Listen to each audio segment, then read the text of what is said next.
Quite fulsome point to you, if I may.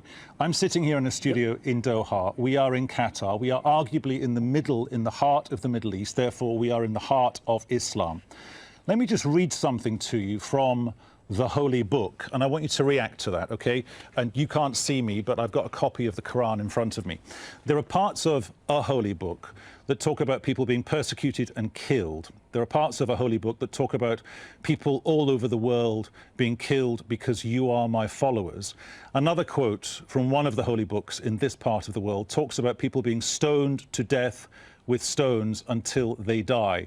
Another part of a holy book that one can read in this part of the world talks about utterly destroying your enemies, spare them not, but slay both man and woman.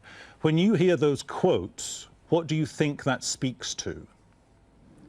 I'd ask you why you're reading the Old Testament to me.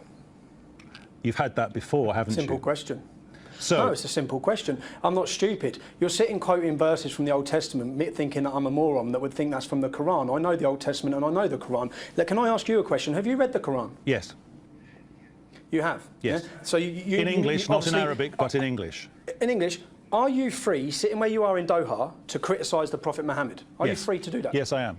I have had intelligent conversations with my Islamic colleagues on the very same subject. Can someone in Qatar leave Islam?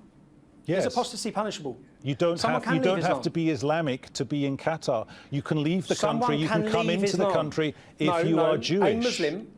A Muslim cannot leave Islam. It's punishable in Qatar. The country that you're talking to me from, the country whose tower I'm sitting in, the country that funds radicalisation worldwide, the country that supports Hamas, and you're sitting there trying to take some moral high ground about issues in the world that relate to Islamic extremism, when the country and the people who are paying your wage are propagating that extremism worldwide. I've come into this building and just had to go through an airport-style scanner, and when I asked why, they said because of the Paris attacks. Tommy, I do have to move the debate on because I do have to move the debate on. Yes, of course I do. Because otherwise you and I will end up having... what you're hearing. No, that's not true, sir. Otherwise you and I will have to have...